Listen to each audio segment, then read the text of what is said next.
Kemudian kami menyoroti skema PN untuk BUMN PT Bahana Pembinaan Usaha Indonesia (BPUI) yang direncanakan mendapatkan PMN sebesar 20 triliun.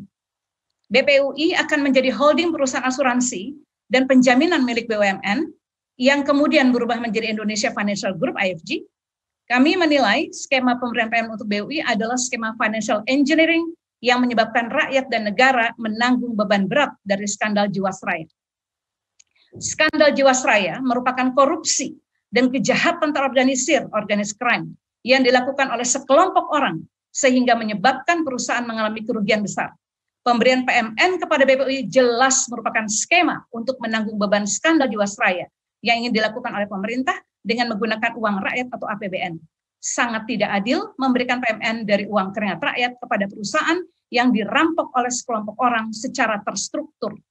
PMN seharusnya menjadi pendorong untuk memperbaiki kinerja dan daya saing BUMN sehingga berdampak besar bagi kemakmuran rakyat. Kami berpendapat bahwa kebijakan PMN untuk BPUI sebesar 20 triliun kurang tepat dan tidak bisa disetujui dengan mempertimbangkan beban negara dan beban rakyat saat ini. Untuk memberikan rasa keadilan dan prioritas penggunaan anggaran yang lebih tepat khususnya dalam membantu masyarakat yang terdampak kesehatan dan ekonomi akibat pandemi COVID-19. Sedangkan alokasi anggaran PMN bisa dialokasikan untuk BUMN yang tidak memiliki masalah kejahatan, fraud, korupsi, dan moral hazard untuk mendorong perbaikan kinerja perusahaan sehingga bisa berkembang lebih optimal. Selain itu, untuk membantu akselerasi pemulihan ekonomi nasional. Berikutnya, kami berpendapat pemerintah masih memiliki sejumlah opsi untuk mengatasi masalah Jiwasraya tanpa menggunakan dana besar dari APBN dan uang rakyat. Skema penyitaan aset dan kekayaan para pelaku kejahatan terstruktur dalam skandal Jiwasraya harus terlebih dahulu dilakukan, sehingga dana tersebut bisa digunakan untuk memenuhi kewajiban perusahaan kepada nasabah. Kami juga memandang skema penyelesaian Jiwasraya yang sedang dijalankan oleh pemerintah saat ini akan menjadi beban negara yang sangat besar ke depan, di tengah munculnya kasus serupa seperti kasus Asabri dan BPJS Tenagakerjaan.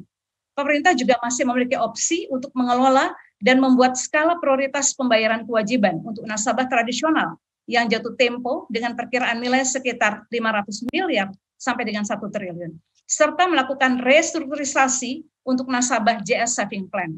Pemerintah juga perlu memastikan skema bertahap pemenuhan kewajiban untuk 5,2 juta nasabah tradisional yang masih akan jatuh tempo secara bertahap dalam jangka panjang.